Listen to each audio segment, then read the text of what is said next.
at the fourth thing. Look at the fourth thing. Christianity also demands that any man, any woman that calls himself or herself a Christian, that man, that woman must be radical. Amen. Look at Matthew chapter number 10, verse number 16. Jesus is sending them out. And he tells them that I'm sending you out like sheep amongst wolves. He says, therefore, be as shrewd as snakes and as innocent as doves. He's giving them marching orders and he's telling, be on your guard against men. He says, if you are not violent, these people, be ready. They will hand you over to local councils. They will flog you in their synagogues. On my account will be brought before governors and kings to witness to them and to the Gentiles. He says, but when they arrest you, he is not talking to babies. He's not telling them, oh, you know, as you go to minister this word, they will give you an honorarium. You will go to this church in the US and they will give you a car. No, he's not promising them anything good. Everything he promised them was for the mature. I don't know which Christianity we have come unto. And maybe no wonder. That is why you find that Christianity is the most powerful revelation on the earth right now. But it is the one that is advancing. Not with the speed that it should. Why? Because those of us that have come into it, we have come into it with babish mentality. Uniombe. Mimi. Nikuombe. Unajua kuna wakati nilikuwa naumwa na hii kucha ndogo. Aka kucha kadogo nilifinywa na mlango na pastor haukuja kuniona.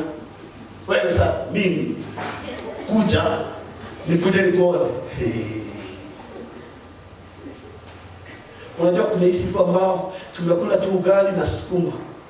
Na pastor mimi naonaga unaokota sadaka. Sikuchukua unaokota sadaka kila sana na fungu za 10. Lakini sisi wiki mzima tumekula ugali na sukuma. Ulikuwa unakula nini? Ulikuwa unakula nini? The kingdom of God is for radicals. But the reason why we are Christians and there is no fragrance that is coming out of us is because we have come into this thing with babish mentality. He tells them, I'm sending you out. Some of you they will kill. I'm sending you out. Some of you they will arrest. He tells them, I'm sending you out. And some of you when they are killing you, they will think that they are giving a sacrifice unto God. Look at Matthew 16, verse number 24. 16, verse number 24. He says this. Jesus says to his disciples, anyone that would come after me, the first thing, lose yourself. Amen. Oh, unajua kwa Yesu kuna suti. Kwa Yesu kuna viatu sharp pointed. Hakuna.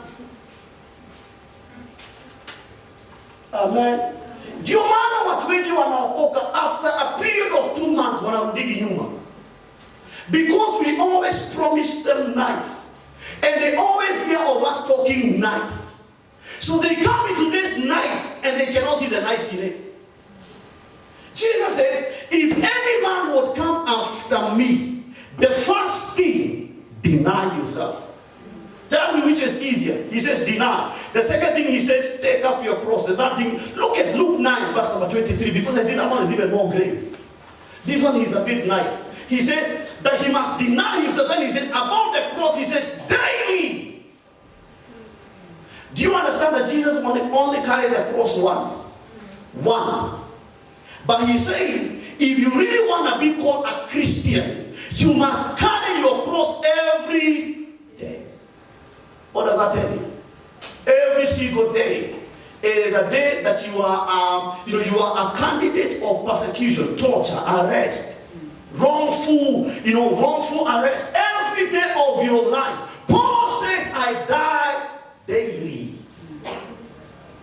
But we wake up every morning, Father. Would this be the day that you bless me with a Range Rover? God is saying, no, this is the day you die.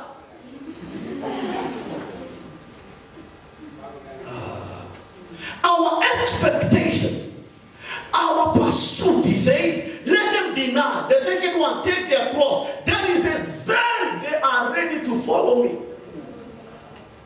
But we think that we can follow him without denial. Denial means I would have gone here, but because of Christ, I will not go. Denial means this is open money. I just need to look for someone that wants to vie for an MP, and I invite him here, and I tell him, ongelesha watu wako. By the time he's done, I have 20,000 for free. No taxes. And not the KRA. No taxes. But because I want to follow him, I'm not interested in the money of politicians.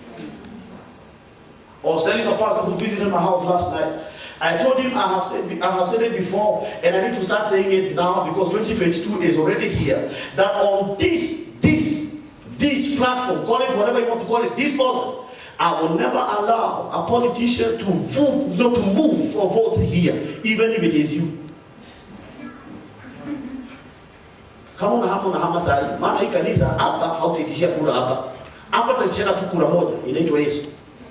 Kama kuna mtu kwa hapa haujampokea Yesu, ningependa usimame na nitakuombea umpokee Yesu. Hiyo ndio kura ya pekee ile tunafanya. Hiyo ndio kampeni ya pekee tunafanyianga hapa. Hata usiposema amen, I'm the pastor here. After we are done with the service, the politician will go outside there. From there he can address whoever he wants to address and whatever he wants to say. And after he finishes, I cannot come and pray for them. I pray for you here while you seated there. Baba, si unaona mtu amekalia kiti namba R24, ako na haja ya siasa. Kama anakuja kuandamiza watu wako, asiingie. Hapo ndio wanasema nafanya. Amen. That he said that Christianity itself, we are demanded to be radical. He said, I'm sending you out as sheep amongst the wolves. That there are wolves, kuna wolves that are outside, and then he says, you must walk in my instructions, because if you're not radical, the wolves will eat you. If you're not radical, the serpents, they will swallow you like they did in the days of Adam and Eve. So he says, in Christianity, we are demanded to be radical. Now, I start moving in my Bible, and I realized Abraham was a radical man.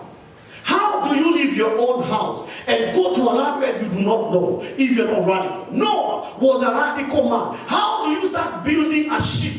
Because we understand ship more than an ark. How do you start building a ship? And you're building the ship deep in the villages of Katonzwe.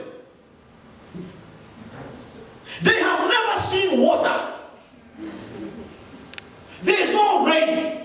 And you're building an ark right in the middle of summer. See, they would tell us that the people that would see Noah building the ark, that they used to come there and they would taunt him. They would come there and tell him, look at this man, madman. As the umemaliza miti ya kijiji mzima, building an ark, and then Noah was telling them, floods are coming. It's just like if I say right now, please, Ben, under your seat, there is 10 million that the ushers put there. Please check. We put 10 million for every person under your seat. Or your little faith. Keep your word, pastor. Milioni 10 chini ya kiti, ezitoshea. That is what Noah was telling them. He was telling them there's 10 million under your seat. And they were like, we know that when someone starts to grow old, they start becoming like kids. But yours is accelerated. But he told them, the floods are coming. They told him as a lie, there are no floods that are coming.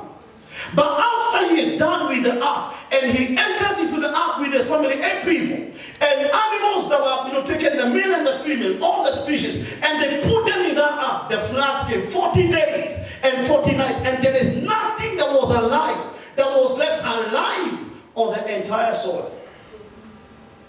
Noah must have been a radical man. Listen to me, child of God. The reason why we are not praying as we should be praying is because there is a DNA of radicalism that is not in us. Amen. The reason why we are not doing evangelism as we should be doing evangelism is because there is a DNA of radicalness in us. The reason why you cannot wake up for prayer is not because you have the spirit of sleep. You don't see the need for it. Because if you have this other level and dimension of being radical, waking up in the morning for prayer, or in the middle of the night for prayer, or in the course of the day securing some 3-10 minutes for prayer, it is not too much to ask. It is what you live for. It's how you live. It's how you live.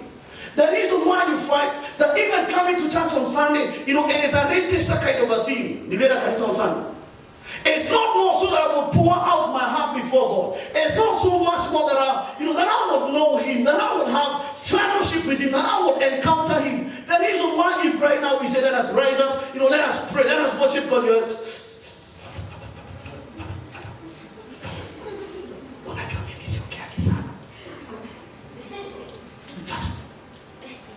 I have decorum. I have decorum. So, Father, in Jesus' name, I am not like these Pharisees who shout too much. Father, amen.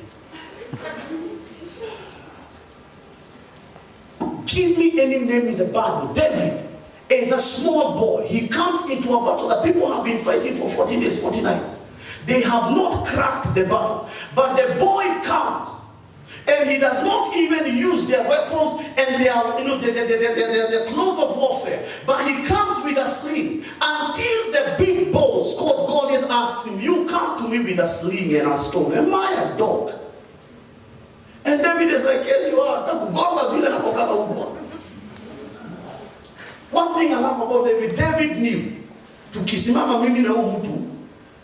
If you read the Bible in 1 Samuel chapter number 17, if you look at how they describe the sword of Goliath, hiyo panga yake, the weight, utagundua kwamba weight yake, hiyo panga ilikuwa mzito kuliko Daudi. So David knew hii panga hata akiniwekelea tu kwa mabega hivi. So David knew, I'm a radical type. Meaning I will fight the one that is called non-contact. Is non-contact wa ukiwa hapo na mimi nikiwa hapa. And he swung his sling, and he released the sling. He hit his forehead. And this is where, the Bible becomes interesting, because he never fell backwards. He fell frontwards. That tells you he was hit by two things. And one was more stronger. Those of you who have taught physics, you know the law of force.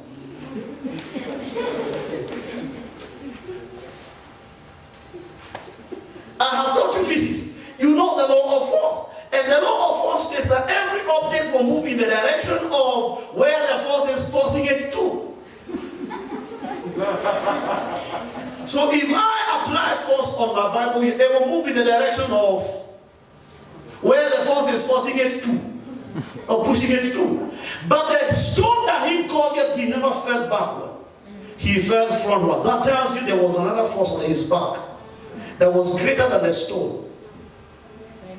That David is a boy, and he comes into the battlefield, and because he's a radical boy, he's been killing bears and lions. He also kills Goliath. Look at Elijah, First Kings chapter number 18, verse number 21. He's asking them, for how long will you keep moving on to opinion?